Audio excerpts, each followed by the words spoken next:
सोन चिरैया film में सुशांत के साथ काम करने वाले आपने देखा किस तरीके से अपनी अपनी बातें लगातार कहते रहे हैं। लगातार इस बात पर जोर रहा है सुशांत को जानने वाले लोगों का कि इस मामले पर सीबीआई की जांच होनी चाहिए। सुशांत मामले में अब सीबीआई जांच करेगी और सुप्रीम कोर्ट ने इसे हरी झंडी दे दी है। हमारे साथ बात करने के लिए राम नरेश दिवाकर हैं, जो एक्टर रहे सुशांत के साथ सोन चिरैया फिल्म में और उनके दोस्त भी हैं। किस तरीके से इस फैसले को देखते हैं और किस तरीके से आगे की इंक्वायरी से उम्मीद करते हैं? सबसे पहले मैं तो आप लोगों का थैंक यू बोलता हूं और सुशांत के सारे फैंस को थैंक यू बोलता हूं कि आप लोगों की वजह से ही मुमकिन हो पाया, आप लोगों की दुआओं की वजह से मुमकिन हो पाया। और खुशी है इस बात की कि पहला कदम हम आगे बढ़े हैं, और दुख भी है इस बात का कि हम सुशांत हमारे बीच में नहीं है। तो उम्मीद कर रहे हैं कि जो फ़ैसला आया है और आगे भी ऐसे अच्छे फ़ैसले आते रहेंगे।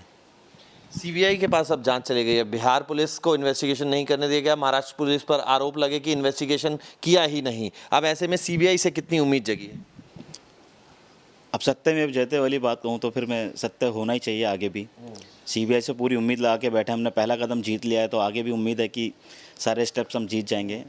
Thank you Subramanian Swamy sir का कि उन्होंने इतना सपोर्ट किया, कंगना रनावत का कि इस मुहिम में आगे लगे रहे। तो अब सब लोगों का थैंक यू जिन्होंने भी मीडिया ट्रायल्स चलाए उसके लिए, थैंक यू सो मच। अब लगता है कि कई ऐसे चेहरे जो बेनकाब होने से रह रहे थे वो अब बेनकाब हो जाएंगे? बिल्कुल, उम्मीद तो पूरी है कि अब डर भी होगा उनको कि शायद अब ये क्या होने वाला है क्या नहीं होने वाला। सीबीआई अगर ईमानदारी से चीज़ें करेंगी तो शायद अच्छा ही होगा। अच्छा, ये भी परिवार का आरोप लगा था कि बड़े प्रोजेक्ट्स मिलने के बाद जो था सुशांत निशाने पर आया था। सुशांत को लगातार बड़े प्रोजेक्ट मिल रहे थे, हिट फिल्में दे रहा था, ये सब ने देखा भी है। ऐसे में आप खुद इंडस्ट्री से हैं, उसी इंडस्ट्री से आते हैं, तो आपको क्या लगता है वही एक बड़ी वजह रही जो इस तरीके की स्थिति तक हम लोग देख रहे हैं आज?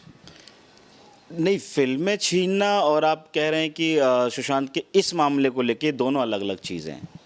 अभी तो हम ये सुलझाने में लगे हुए हैं कि वो सुसाइड नहीं कर सकता, उसका मर्डर हुआ है। उसके बाद अब ये जब सीबीआई जांच करेगी तो उसके तथ्य पता चलेंगे कि हाँ ये कितना सच है कितना झूठ है। आई थिंक मेरे हिसाब से तो यही लग रहा है कि जब ये निकलेंगी चीज़ें तो बहुत कुछ चीज़ें बाहर आएंगी।